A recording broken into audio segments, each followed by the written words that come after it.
Alright, so this is going to be the demo of how the program is going to be used on a day-to-day basis by the Academy.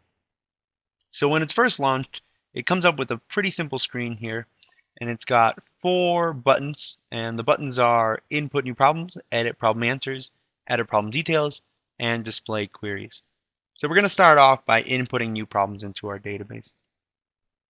Now when we click that button, we get this screen here that has the image of a problem that I've already put in, or actually a few of them, as well as some of the attributes of the problem itself here.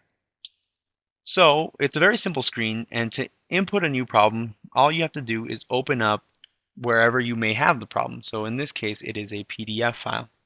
When I click this plus sign to add a new problem, it's going to create a white film over my screen. Now what this white film indicates is that any area covered by the film is available for screen grabbing. If you can see right now, I'm going to select this and grab this problem, and it turns green as I grab it. And then as soon as I let go of it, it gets inputted into the database. So I chose to use a screen grabbing method because I didn't know how the school was going to digitize their problem sets. If it's a PDF or if it's a image file or if it's a Microsoft Word file, it wouldn't matter as long as it shows up on the screen. So essentially anything that can show up on the screen can be grabbed and put into the database and set up as a problem. So that problem I just grabbed was problem number 1 in a section 6 off of a practice SAT that is freely available on the College Board website. So I'm going to just edit its attributes right now. So this was problem 1. It was section, I think it's 6. And it didn't have a test code, but just for the sake of the demo, I'm going to say that it was A, B, C, D. So everything's been filled in. All right, I want to go on to my next one, and I just hit plus again and do the same procedure. And now this is where you can really pick up some steam and do this fairly quickly. I can go on to my next one. And if you've been noticing, every time I select a problem, the problem number automatically increments. So for example, I just selected problem number 4, and this shows problem number 4. I can save it and go back, and you see 3, 2, and 1 were the problems I just entered in.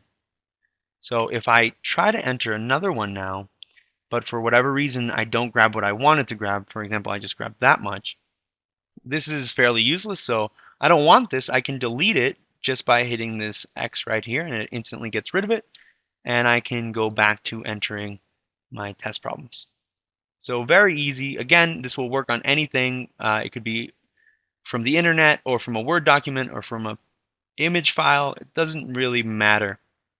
And so that's enough for the demo. I'm going to save these, right, and go on to my next section, which is editing the problem answers. So here I also have the answer sheet, and in my program I can edit the answers, right? And I can go here and say, okay, so I have section 6 right here, right? Section 6 right here. And I can very quickly insert the answers. So we did problems 1 through 6, and the answers are here for problems 1 through 6, and the difficulty is right here, just as it is here. So I'm going to go through and enter those answers very quickly. So the first one was B, then E, then B, then A, then D, then A. And the difficulty was 1, 1, 3, 2, 3, 4.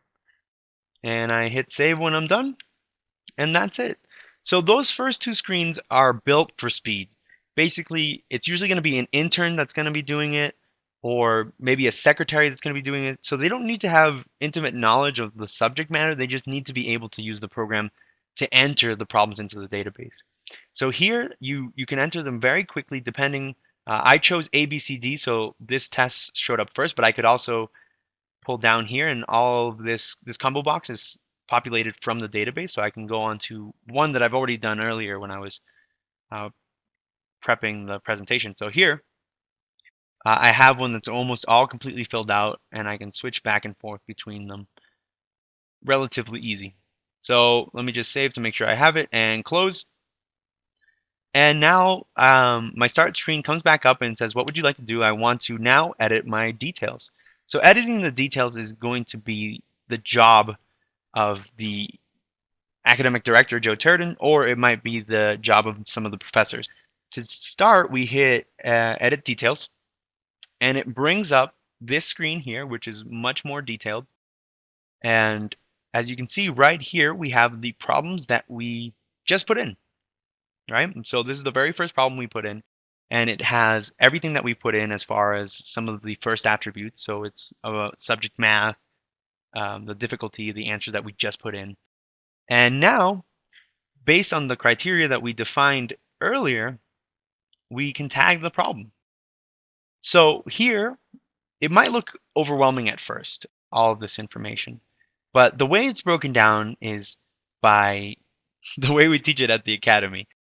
So we have the basic algebra set, which we teach using these tools, and the complex algebra using these attributes, geometry, graphical representation, pattern recognition, functions, and solution style.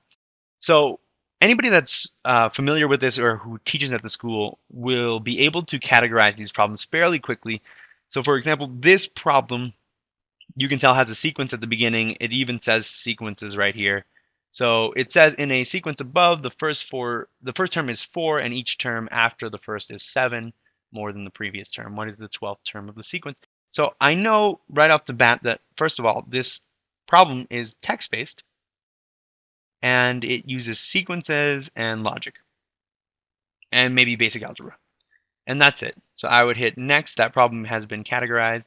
And now I can say this next problem is a polynomials problem. It's got an exponent, and it can be solved by substituting. In other words, the answers could be substituted for x to solve the problem. So it could be substitution.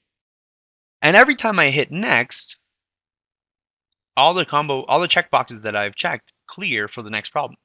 So this next problem has to do with means, so averages, which will probably have fractions, which is basic algebra. It is text-based, and that's about it. And we can just go through this method and categorize all the problems fairly quickly without me narrating them, obviously. So this is a logic problem that's text-based. There's no math to this, and that's it. So this is a polygons. It's got circles, diameter, radius, angles. It's got a graph, right? And I'll just do that last one. Well, I suppose it doesn't matter. So I'm just going to hit save and close out of this. And it takes me back to my start screen again. So now that I'm back at my start screen, I can display my queries. In other words, I can recall a worksheet, right? Which was the main goal of this program, is to create a worksheet or create a binder section for the users to save time. So again, this screen looks exactly as the previous screen. Everything is in the same exact place. It's not going to show a preview this time, so we have the logo here. And what we can do is essentially say, okay, well, I want any problem that has graphs in it, and click Get Results. And instantly it creates a worksheet with problems that only have graphs in them, right? Or and I can hit this clear button to clear my results. I want maybe, let's say, something with shapes in it that is a difficulty level of 3, and get the results. And there's only one. The database isn't very big right now, but there's only one, and that's what it'll bring you. It'll bring you whatever matches your criteria. So I can hit clear here, and now I can get maybe even a full test that's been entered in. So I can get the test ABCD that we just put in, and it instantly creates it. And I only put in 6 problems here, it looks like. Or I can get one of the ones I've already put in before and hit Get Results, and it instantly populates it. Well, actually not instantly, it's taking a little bit of time now because this is a fairly large test. Or if I'd like, and I don't want it to come in order, if you see 1, 2, 3, 4 right now, I can close this and hit the randomize button and get those results again, but now shown to me in a different order. So the real beauty of this is that a student can come to us and say, I'm having trouble with something like triangles, and specifically triangles that are that have a difficulty level of, let's say, 5. And we can go to the computer and just within seconds bring them a worksheet that's custom tailored to their needs, so their specific problems, right? Whatever those may be, and create those worksheets for them so that they can really master what it is that they're having trouble with. So the final step, and probably the most important step, and the one I was saying that gave me the most of a headache, was the printing. So the printing works fine now. You can hit File, go to Print. It creates a print preview of the test or the worksheet or the section for you. And this is a pretty long one. It's 15 pages, it looks like. So I'm going to go through and just show you everything comes out perfectly sized to the page. And for the sake of this demo, I'm just going to print it to a PDF. So here it goes. It's printing right now, and it's going to ask me where I want to save it next. So I'm going to save it to a folder I have here.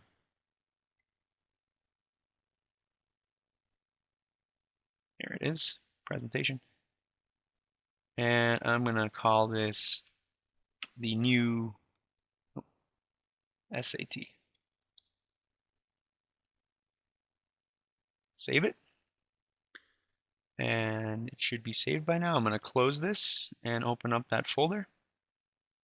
And there it is, new SAT. So click that. And it prints exactly what I just had on the screen. And of course, I mean, this is 15 pages. They can print double-sided to save some money. But that is the whole function of the program. It does what it needs to do. It's going to save the academic director a lot of time. We have not implemented it yet. I think we're going to be doing that in the next month or so. And that is it, right? So I'm not sure how it's going to work, but I know I'm going to be answering questions from Dr. Roberson and some of the other faculty. So I look forward to that, and I just wanted to say thank you to Dr. Roberson and Plymouth State University for allowing me to finish my degree like this, and allowing me to have a YouTube presentation for my senior project. So a big thank you to everyone there, all the professors I had. Thank you so much. You have no idea how much this means to me. So I look forward to your questions, and I will see you then, I guess. All right, everybody, goodbye. Thank you.